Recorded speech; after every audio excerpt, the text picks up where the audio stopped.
আপনারা এমন করছেন কেন? কইতেন কিল্লাই আমনের বাপে কিন কি হইছে রাস্তাঘাটে মানুষের কাছে এই মেয়ে কিন কিয়া কয় আমরা বুঝি নোয়াখাইলে খবিস। হ্যাঁ, আল্লাহ তাআলার সৃষ্টি সব মানুষই সমান। মানুষের মাঝে ভুল ত্রুটি থাকতেই পারে, আবার মানুষ নিজেকে শুধরাতেও পারে। এই সব কিছুই মানুষের পক্ষে সম্ভব। এবার আমার পথটা ছাড়ুন, আমার মাদ্রাসায় যেতে হবে। আনে এই যুগের মাইয়া মান্ডাসে তখন কিল্লাই আর বুড়াগা মতো বর্গাঘাত দিছেন কিল্লাই। দ্বীনে ইলম শিক্ষা করা প্রত্যেক নরনারীর উপর ফরজ। শুধু সার্টিফিকেট অর্জন করলেই মানুষ হওয়া যায় না।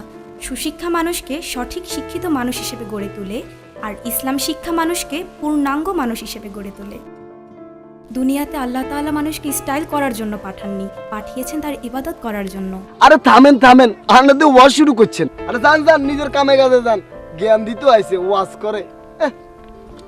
ওয়াজ করতে আইছি আমি, হেতি আরে জ্ঞান দিতে আইছে, জ্ঞান দেয়। ওহ,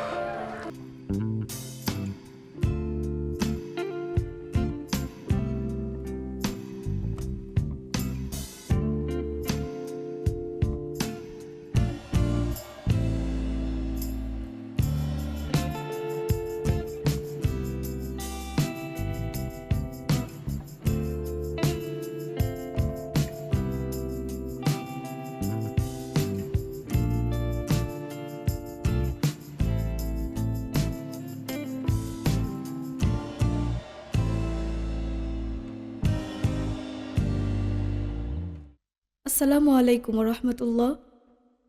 আশা করি ভালো আছেন, তবে আরও বেশি ভালো থাকতে পারবেন যদি আমার এই কথাগুলো মেনে চলার চেষ্টা করেন। আসলে আপনি হয়তো জানেন না, মহান আল্লাহ তাআলা মানবজাতিকে সৃষ্টি করেছেন একমাত্র তার ইবাদত করার জন্য। তার মধ্যে সর্বোত্তম ইবাদতই হচ্ছে নামাজ। রাসূল পাক সাল্লাল্লাহু আলাইহি ওয়াসাল্লাম বলেছেন, মিফতাহুল জান্নাতিস সালাহ, নামাজ বেহেশতের চাবি। চাবি ছাড়া যেমন তালা খোলা যায় না, ঠিক তেমনি নামাজ ছাড়া কোনো ব্যক্তি কখনো জান্নাতে প্রবেশ করতে পারবে না।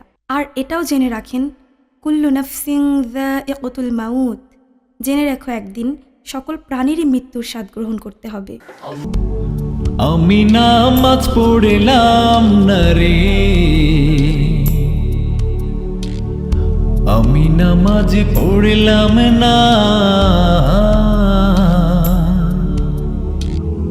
পড়ব পড়ব বলে নামাজ, পড়ব পড়ব বলে নামাজ আমার সময় হইল না। আমি নামাজ পড়লাম না রে, আমি নামাজ পড়লাম না, আমি নামাজ পড়লাম না রে,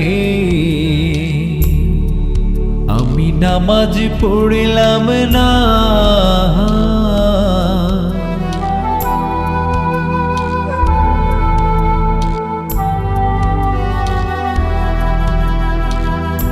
ফজর গেল ঘুমের নেশায়, জোহর গেল রং তামাশায়, আসর গেল ঝোটে ঝামেলা গো, মাগরিব পড়া হইল না আমার।